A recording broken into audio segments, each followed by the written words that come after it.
ناظرین، آج ہم بات کریں گے پی ٹی وی کے ایک ایسے ڈرامہ سیریل کی جس نے اپنے آغاز سے ہی ایسی دھوم مچائی کہ جس کی مثال اس سے پہلے موجود نہ تھی، اور یہ مقبولیت آخری قسط تک برقرار رہی۔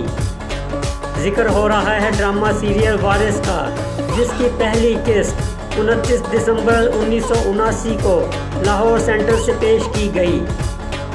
وارث کی مقبولیت کا یہ عالم تھا کہ لوگ پورا ہفتہ اگلی قسط کا بے صبری سے انتظار کرتے تھے۔ جو ہی اس ڈرامے کے شروع ہونے کا وقت قریب آتا تھا تو پورے ملک کی سڑکوں سے ٹریفک بہت کم ہو جاتی تھی۔ اس ڈرامے کو امجد اسلام امجد نے تحریر کیا اور اس کی ہدایات نصرت ٹھاکر اور غضنفر علی نے دی۔ ڈرامے کا مرکزی کردار ایک دیہاتی علاقے سکندر پور کے بے رحم جاگیردار چودھری حشمت کا ہے۔ کہانی یوں ہے کہ سکندر پور کا علاقہ ایسی جگہ پر واقع ہے جہاں حکومت نے ڈیم بنانے کا منصوبہ بنا رکھا ہے۔ چودھری حشمت کسی صورت اپنی آبائی جگہ ڈیم کی تعمیر کے لیے حکومت کے حوالے کرنے کو تیار نہیں۔ اس ڈرامے میں خاندانی سیاست کو بھی اجاگر کیا گیا ہے۔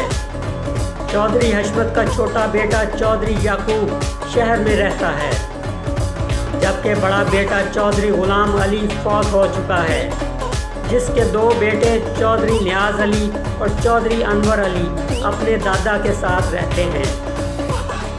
ڈرامے کے دوسرے مقبول کردار دلاور، مولادار، فرخ اور شیر محمد تھے۔ ڈرامے کا ایک اور مرکزی کردار عظمیٰ گیلانی نے ذکیہ کے نام سے چودھری غلام علی کی بیوہ کا نبھایا۔ کہانی مختلف دلچسپ مراحل سے ہوتی ہوئی اپنے اختتام کو اس وقت پہنچتی ہے جب ڈیم کی تعمیر شروع ہو جاتی ہے۔